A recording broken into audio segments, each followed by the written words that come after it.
안녕하십니까 여러분. 말씀으로 하루를 여는 천수답의 새벽 묵상 사도행전 4장을 묵상합니다. 오늘의 제목은 다원주의 가운데서 살아남기입니다. 우리는 오늘날 철저한 다원주의 세상에서 살아가고 있습니다. 다양성을 인정하는 문화와 각 분야의 다원주의는 한가할 수 없는 대세가 되어버렸지요.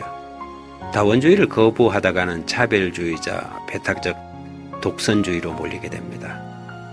그런 사람, 그런 종교는 21세기 다원주의 세상에서 살아남기 참 쉽지 않습니다. 절대적인 진리를 거부하는 젊은 세대들은 철저한 개인주의를 바탕으로 자기 만족과 자아 실현을 최고의 가치로 삼고 있습니다. 그래서 진리를 설명하면 저들의 대답은 그래서 그게 뭐 어쨌다고요? 이렇게 돌아오지요. 이런 세대에서 진리를 전하기는 하늘의 별 따기만큼이나 어려운 문제입니다. 하지만 그럴지라도 우리는 나는 길이요 진리요 생명이신 그리스도의 유일한 구원의 길을 세상에 전해야만 합니다. 예수는 세상의 많은 옵션 중에 하나가 아닙니다.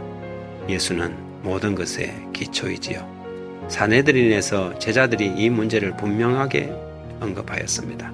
사도행전 4장 11절과 12절에 이 예수는 너희 건축자들의 버린 돌로서 집 모퉁이의 머릿돌이 되었느니라. 다른 이로서는 구원을 받을 수 없나니 천하 사람 중에 구원을 받을 만한 다른 이름을 우리에게 주신 일이 없음이라 하였더라. 우리가 집을 지을 때 어떤 재료를 사용할 것인지는 자기 취향에 따라 선택할 수 있습니다. 하지만 우리는 모퉁이돌, 즉 주춧돌을 빼고는 집을 지을 수가 없지요. 많은 사람들이 예수 없이도 구원을 받을 수 있다고 말합니다. 모든 종교는 한결같이 선을 추구하고 결국에는 한 길로 통한다고 주장하지요. 하지만 제자들의 말처럼 예수께서는 이 부분을 분명하게 언급하셨습니다. 예수께서 가라사대 내가 곧 길이요 진리요 생명이니 나로 말미암지 않고는 아버지께로 올 자가 없느니라. 요한복음 14장 6절입니다.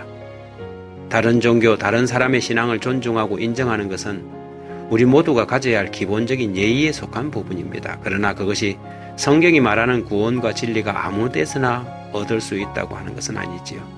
이 혼란하고 복잡한 다문화 시대에 우리가 살아남을 수 있는 유일한 길은 오직 하나님의 말씀을 주목하고 듣는 것뿐입니다. 신학자들도 종교인들도 국가 권력이나 저명한 문필가들의 말이 아니라 하나님의 말씀을 듣고 살아야 합니다. 오늘날은 초기 산헤드린의 관원들이 제자들에게 강요하던 협박보다 더 강력한 사회적 압력이 믿는 우리들에게 주어지고 있습니다. 사도행전 4장 18절과 19절에 그들을 불러 경고하여 도무지 예수의 이름으로 말하지도 말고 가르치지도 말라 하니 베드로와 요한이 대답하여 이르되 하나님 앞에서 너희 말을 듣는 것이 하나님의 말씀 듣는 것보다 옳은가 판단하라. 우리는 보고 들은 것을 말하지 아니할 수 없다 하니 세상은 더 이상 사람들이 예수에 대하여 말하거나 예수의 이름으로 가르치는 것을 좋아하지 않습니다. 이 다원주의 시대에 예수만이 유일한 길이라고 하면 저들은 독선이라고 비판합니다.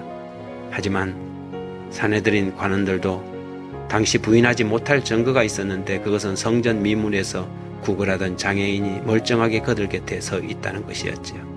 14절에 또 병나은 사람이 그들과 함께 서 있는 것을 보고 비난할 말이 없는지라. 이 다원주의 시대의 세상은 우리가 전하는 기별을 비난할 수 있습니다. 온갖 중상모략으로 우리의 가르침을 왜곡시키고 공격할 수 있지요. 하지만 눈앞에 보여지는 증거는 부인할 수 없을 것입니다. 이 다원주의 시대에 우리는 진리를 들려주지 않고 진리를 보여주어야 합니다. 이 개인주의와 다원주의가 공고한 21세기에는 하나님의 사랑을 말이 아니라 삶으로 실천하여 보여주는 길이 가장 빠른 길이 될 것입니다. 하나님, 우리 아버지시여, 우리가 말에 능한 자들이 아니라 사랑을 실천하는 사람들이 될 수 있도록 우리를 예수의 사람들 되게 해주십시오. 재림을 기다리는 사람들로, 진리의 주님을 따르는 사람들로 사랑하며 살아가게 우리를 이 아침에 새롭게 하시고 말씀을 듣고 행하며 삶으로 옹호하게 하소서. 예수님 이름으로 기도드립니다. 아멘.